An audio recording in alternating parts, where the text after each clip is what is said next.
Oke, halo Pak Alex, perkenalkan nama saya Javier dan saya sedang bersama Pak Yoska. Kali ini saya akan mengerjakan satu PKS, yaitu ideologi Pancasila. Lo beli lagi? Nah, jadi saya mau tanya ya Pak. Jadi pertanyaan pertama, menurut Pak Yoska, apa saja ancaman dari dalam internal terhadap ideologi Pancasila? Banyak sekali. Di antaranya adalah tentang idealis-idealis yang baru dalam perjalanan kepemimpinan sebuah negara. Kemudian adanya pemberontakan antar daerah yang ingin lepas dari NKRI. Kemudian adanya juga perbedaan pandangan antara rakyat dan pemimpin yang dimana itu banyak sekali ketimpangan dan ketidakadilan di negara ini, ya. Jadi seperti memihak kepada orang-orang elit dan penguasa, sementara rakyat kecil itu terus ditindas. Kalau pengaruhnya tuh yang dari luar yang dapat melemahkan dari Pancasila itu apa? Lagi-lagi kembali lagi kepada nilai sikap sendiri.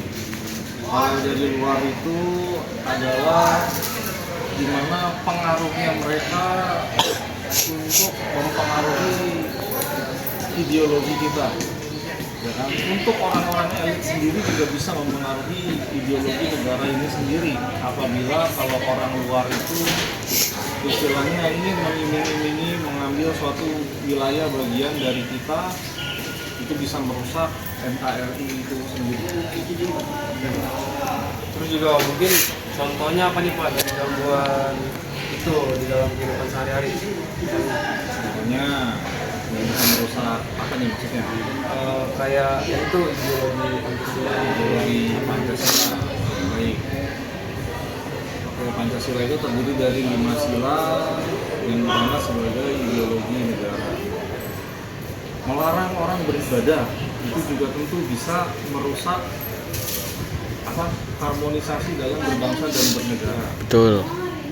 Kemudian korupsi, ya itu juga bisa merusak ideologi berbangsa dan bernegara, karena itu hanya menguntungkan kaum orang-orang yang sudah memiliki uang banyak dan kedudukan, tetapi tidak mementingkan bagaimana uang tersebut bisa dikelola untuk saudara-saudari kita yang masih miskin di luar sana. Lalu kemudian hukum yang kurang adil itu juga bisa merusak ideologi negara ini.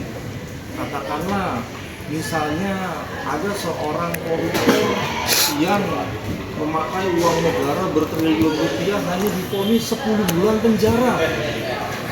Ya, sementara ada orang yang berjuang mungkin mencuri sendal karena dia tidak punya sendal, tapi divonis 10 tahun penjara. Itu kan sangat-sangat tidak adil, biadab itu. Oke, jadi menurut Bapak dampaknya gimana bagi masyarakat sekitar? Tentu masyarakat akan sangat-sangat kecewa dengan para petinggi-petinggi yang harusnya menjunjung nilai Pancasila itu sendiri. Akan banyak konflik di mana-mana pastinya dari protes-protes yang dibuat. Harusnya para pemegang kepentingan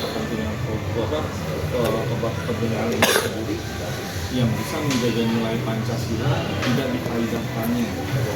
Lalu kemudian sekarang itu kan terjadi chaos pada segi dunia maya, netizen gitu ya, yang jelas ini membuat pemikiran rakyat yang tidak akan percaya dengan para pimpinan-pimpinan. Susah diatur. Oke, dan terakhir tuh Pak, apa yang bisa kita lakukan untuk generasi sekarang agar menjaga Pancasila Pak? Mulai dari hal yang terkecil saja dulu. Kalian kan di sini berteman, sangat beragam. Ya kalian saling menghargai lah sesama teman yang beragam dan sesama perbedaan. Mulai kita membangun dirimu dari manapun sendiri.